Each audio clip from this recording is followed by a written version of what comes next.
welcome to my channel. My name's Michelle, and around here we talk about 18th century women's history, books, the gym, and what it's like to be a rookie novelist.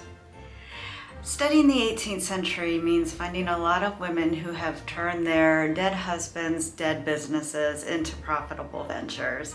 And today I want to talk about two of those women, Clementina Rhine and Anne Green.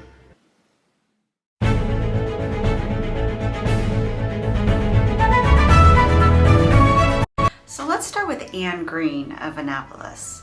Her husband Jonas died in 1767, leaving her with a half a dozen kids, a print shop, and a ton of debt.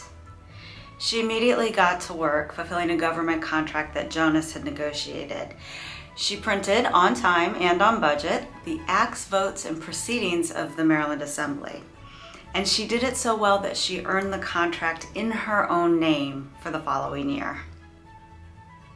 Anne also published a newspaper, the Maryland Gazette, where she covered local news and political debates. And she would go on to publish the Deputy Commissary's Guide, which was the first original American legal guide.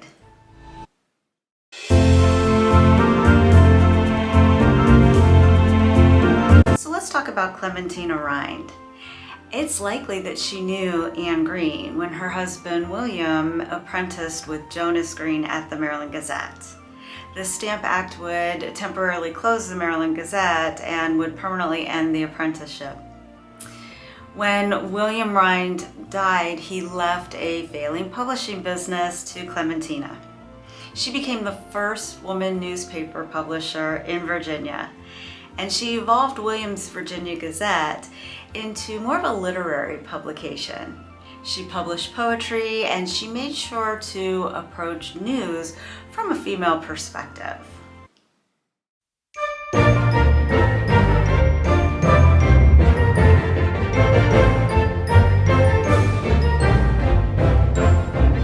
Both Anne and Clementina would take up the patriot cause in their publications as the colonies worked toward independence.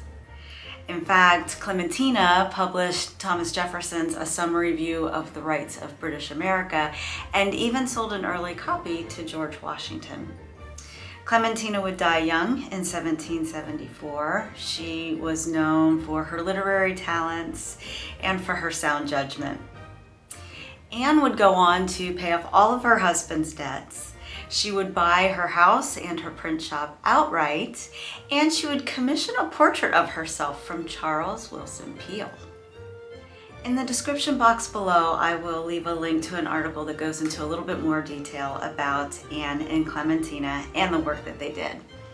I'll also leave a link to a creative piece that imagines Anne, Clementina, and other women entrepreneurs running their businesses leading up to the American Revolution.